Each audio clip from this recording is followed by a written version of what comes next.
I need you all in or full out. Don't leave me halfway across the world. Hey everyone, welcome back to another episode of Garden Variety Ethics. In this video, I'll go over studies and sources that discuss some negative health effects of various animal products. First, a disclaimer about the information I'm about to provide. I'm not a nutritionist, medical doctor, or expert in the field of human nutrition, so please don't take me as such. I'll not claim more than what the sources I cite attempt to show. However, I can provide direction to medical professionals who can and do endorse the material I'm going to present. Second, my channel is not going to be a vegan health channel, since there are people with channels that are more qualified or can do it better than I can. I may in the future talk about other health issues, but they likely won't be about the health benefits of a plant-based diet. But given the current trajectory of my videos, this will be the first of 3 videos on my Why Be Vegan series. The reason why I've stretched what was originally 1 video into 3 is because, 1, in discussing health, I feel I have the greatest responsibility to present things as accurately and clearly as possible. Obviously, I try to present my other content in a similar manner, but propagating misinformation in this area can have detrimental effects on people's health. So naturally, to explain things fully and properly qualify the claims, I need more space. In addition, I try to use reputable, well-known sources. Much of the information I provide in these videos will be either evaluated or performed by the World Health Organization or the Harvard School of Public Health. Second, I want to have all this information in one place so that those who are new to veganism can appreciate the depth of evidence behind the 3 classes of reasons to go vegan. I don't, however, want people to think that I think health is the most important class because I have 3 videos on it. So, hey everyone, don't think that. And another 2 quick things before I start. First, I try my best to use studies that are freely accessible and don't require subscription or university enrollment to acquire. However, unfortunately, not all of the relevant information is available in this way, and some of the sources I cite will only have small portions or summaries for you to view.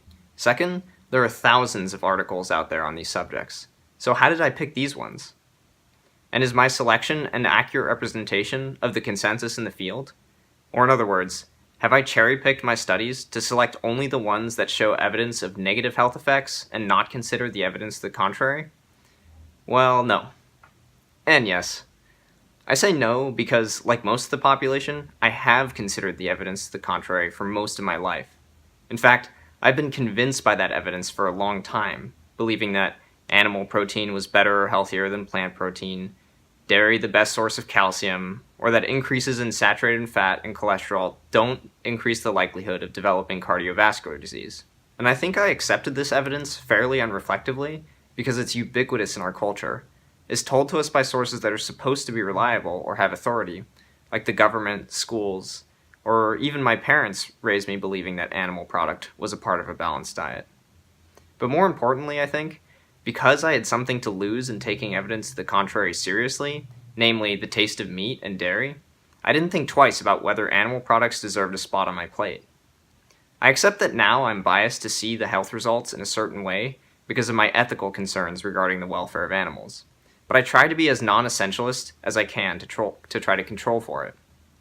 I think the truth is a little more complicated than just all animal products are always bad and all plants are always good. Socrates could certainly attest to the falsity of the latter. But what Socrates would probably agree with is that everyone has biases. That's not the reason I answered yes to my previous question about cherry picking. I'm picking these studies because they go against the commonly held ideas about the health of these foods, and they, from what I can tell, are scientifically rigorous, and it's safe to say we can take them seriously. And in some cases, it seems like the scientific community is in consensus about these results. Anyhow, let's get into the studies. So I'm going to start with terrestrial animal meat, so cows, pigs, chickens, and so on. First is the evidence on cancer. The IARC, or the International Agency for Research on Cancer, is a research body under the auspices of the World Health Organization. It evaluates scientific literature regarding various carcinogens and submits a cumulative list of these carcinogens to the public. It only investigates materials that are suspected to be carcinogenic, so it's rare that it concludes that there's a definitive lack of evidence for the carcinogenicity, even though often it concludes that the information is limited or inconclusive. Volume 114 is the 511-page tome devoted exclusively to the evaluation of processed and red meat as carcinogens, which I've linked in its entirety in the description below. The working group members who produced the monograph comprise a team of 22 scientists from all over the world, whose conflicts of interest are carefully evaluated by the IARC. They concluded, through the evaluation of hundreds of large-scale observational studies, interventional human and non-human animal experiments, and mechanistic data, that the consumption of processed meat, which was measured as any cured, salted, smoked, or fermented beef, pork, or poultry, such as hot dogs, sausages, ham, corned beef, or jerky, was classified as a Group 1 carcinogen, corresponding to a sufficient body of evidence to draw a causal link between the item and human cancer, and that red meat, measured as any mammalian muscle meat, such as beef, veal, lamb, pork, mutton, etc., was classified as a Group 2A carcinogen, corresponding to a limited body of evidence with the ability to draw a probable causal link between the item and human cancer. The strongest and most consistent association was found with colorectal cancer, although lesser associations were put forward with other cancers such as stomach, pancreatic, prostate, and breast. Now, you may have heard or seen stories that came out when these findings were first published a few years ago, with titles like "Bacon, Processed Meat, as Dangerous as Smoking." Claims like this are false and misleading, and arise out of a misinterpretation of the classification system used by the IARC. While inhalation of cigarette smoke, both directly and secondhand, and consumption of processed meat are all Group 1 carcinogens, this is only because the group level signifies the strength of evidence in favor of the association, and not the strength of the association itself. In other words, the risk of developing cancer is smaller for processed meat than it is for smoking cigarettes, but the certainty that there are risks is the same. Another thing to keep in mind is that the quantification of risk used in most studies, and all of the studies I cite, known as the risk ratio, or relative risk, labeled capital RR usually, refers to the percentage increase of risk of developing a disease when consuming, say, 50 grams of a certain food relative to 0 grams. This is important because even those who are in the lowest risk category still have a risk of developing the disease.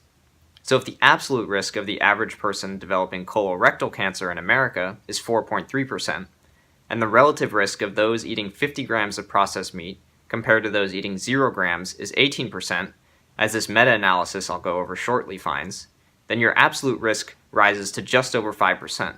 It's still true that you've increased your risk of developing colorectal cancer by 18%, but that doesn't mean your absolute risk is now 23%. Understanding this aspect of the statistics used in the medical field makes especially salient just how dangerous smoking cigarettes is, which, in relation to developing lung cancer, those who smoke 20-pack years relative to those who never smoke have a relative risk of around 2,000%. But I don't make the comparison to illustrate that eating processed meat is harmless. There's still a significant risk assumed with doing so, as an estimated 34,000 people worldwide will die every year from colorectal cancer attributed to processed meat. And this is only the effect of processed meat on one form of cancer. So, in the meta-analysis I mentioned earlier, the risk of developing colorectal cancer increases 18% for every 50 grams of processed meat per day, and increases 17% for every 100 grams of red unprocessed meat per day. This meta-analysis combined observational cohort studies, most of which accounted for age, BMI, sex, smoking, physical activity, and plant food. Here is a table that represents the risk of colorectal cancer based on 100 grams of both unprocessed red and processed meat found in each study. On the left side, you have the name and date of the study. In the middle, you have the corresponding risk level. Where the box is on the graph represents the level of risk, with the size of the box representing the weight that particular study had on the average, which comes about based on the number of participants that are in the study. The lines sticking out from the side of the box represent where the true value of the risk assessed likely is to lie. Since no study can recruit the entirety of the population, there's always some chance that the level of risk discovered is not representative of the whole population. Usually the larger the lines, the less reliable the results drawn from the study are. You can see that smaller boxes tend to have larger lines, and bigger ones smaller lines, This is because, like I mentioned, the larger boxes tend to have more participants, and therefore more likely represented the whole population. The more participants, the more statistical power, and the more reliable your results are to be. The hollow diamond at the bottom of each set is the average, and you can see the corresponding value on the right side. Here is the table for red meat, with the average 17% risk value, and here is the table for processed meat, with the average 18% risk value. But cancer is not the only disease associated with meat consumption. Here's another meta-analysis that examined the relation between red and processed meat and all-cause mortality, or death from any cause. The authors also chose studies that accounted for confounding risk factors, such as age, sex, smoking, etc., and found a 22% increased risk for processed red meat on all-cause mortality when comparing those who ate 120 grams a day versus those who ate 20 grams a day. Here is a graph that models the risk against increasing levels of consumption. But what explains this correlational evidence? And what about red and processed meat has this effect on the human body? Regarding mortality, the authors point towards diabetes, cardiovascular or heart disease, and cancer, evidence of which are established in other studies they cite.